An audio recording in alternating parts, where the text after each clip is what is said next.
ជំរាបសួរបងប្អូនអរគ្នារុនសួស្ដីព្រឹកនេះបានហូបអីដែរសម្រាប់ខ្ញុំគឺម៉ោង5នេះគឺបាន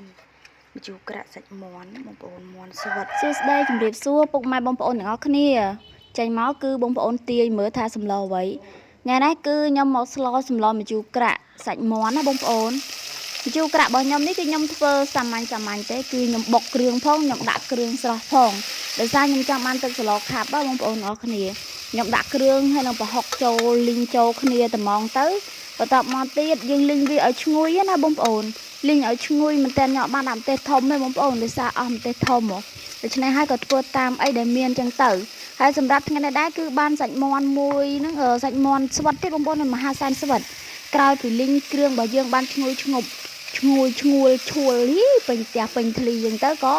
ដាក់សាច់មាន់របស់យើងចូលនឹងទៅម្ដងហើយក៏ដាក់ថែមគ្រឿងក្រៅតាមនឹងតារាបងប្អូនអើយមានគ្រឿងអីមានតែប៊ីចេងស្ករអំបិលអីចឹងទៅប៉ុន្តែអំបិលខ្ញុំបុកគ្រឿងខ្ញុំដាក់មួយគ្រឿងហើយអំបិលដូច្នេះដាក់តែស្ករហើយនឹងប៊ីចេងនេះបងប្អូន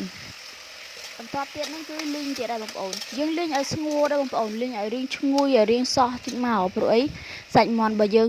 ងដាក់ឲ្យរៀងអត់តន់សោះអត់តន់ដាច់ទឹកឯងវារៀងធំក្លិនធំអីចឹងណាអញ្ចឹងសម្លនេះគឺលីងវាឲ្យរៀងឈ្ងុយបន្តិចឲ្យរៀងសោះបន្តិចសិនហើយបន្ទាប់មកទៀតលីងវារៀងសោះទឹកហើយបងប្អូនខ្ញុំក៏ចាក់គ្រឿង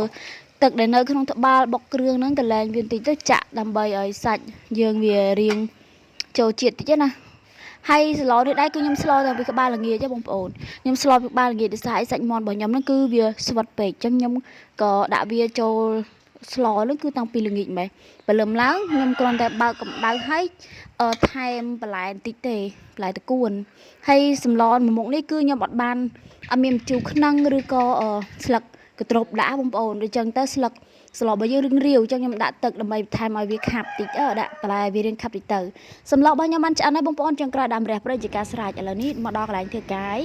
មកហូបជូនបងប្អូនគ្នាទស្សនាហើយបើសិនជាបងប្អូនថាអស់សម្លគេមិនស្លចឹងទេម្ជូរក្រាក់គេមិនស្លចឹងទេបងប្អូនកុំភ្លេចខមមិនប្រាប់ខ្ញុំខាងក្រោមផងហើយវីដេអូនេះខ្ញុំមានតែប៉ុណ្្នឹងហើយបងប្អូនអរគ្នាមកហូបបាយជាមួយខ្ញុំអរគ្នាម្ជូរក្រាក់សាច់មាន់ស្វិតបងប្អូនជម្រាបលាបាយបាយ